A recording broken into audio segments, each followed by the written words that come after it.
If you want to stop being so clueless about life, here's some things to help you change that. First is you really have to learn to face life head on. Because if you're really feeling clueless, there's a good chance that you've been trying to avoid life. Like, have you ever tried to do as little as possible and then go back to wasting time on your phone?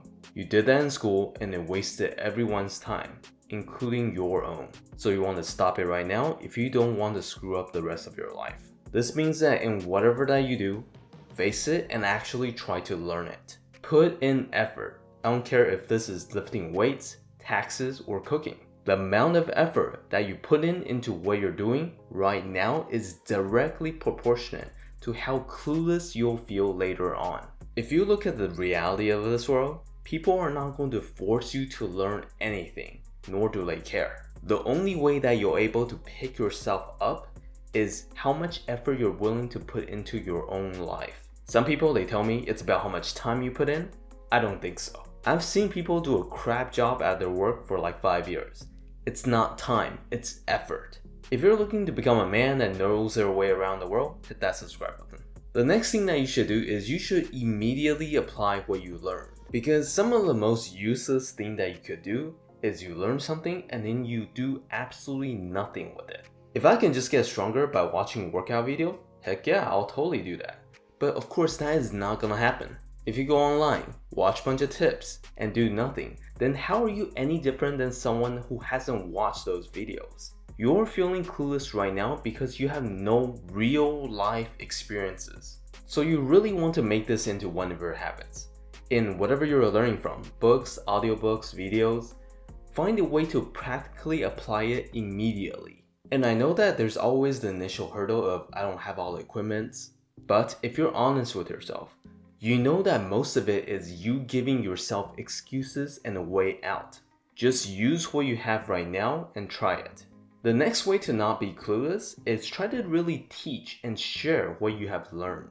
And I'm not telling you to go like teach a class or you have to master everything, but I just want you to think about how would you teach someone step by step. And the funny thing with this is when you're doing this process, you're actually teaching yourself.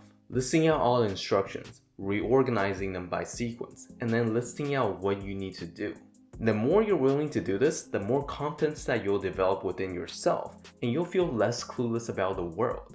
Because essentially what you're doing right now is you basically creating a manual for the world, for yourself. And as an added bonus, like if you ever forget how to do it, you already have the instructions right there. And the last thing that you want to do is you really want to train yourself to make learning interesting. If you're constantly thinking about everything around you is like a dread and a chore, trust me, you're going to do everything that you can to avoid it.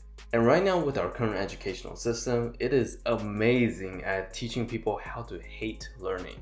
Like honestly, how many people do you know that loves going to school? And if you stick with this condition of you just really hate learning, you'll eventually become this brainless guy that knows nothing about the world. This is why if the more you can make learning about anything interesting, then you'll be more open to new experiences in life. Let's say you're learning how to do a pull-up. You learn the form, you do the negatives, and after much struggle and practice, you finally are able to do your first one. You'll definitely remember how good that feels to accomplish that. And that is what learning is supposed to feel like. You're supposed to feel great after you learn something because you have acquired something valuable. And at this point, don't look at other people. It doesn't matter if there's someone out there that can do 50 pull-ups. You did your first one and that's gotta feel good. Use that to fuel you to keep on learning and not be clueless about this life. So let me know in the comments, what's something that you feel excited to learn about life, I guess. And I will see you in my next video.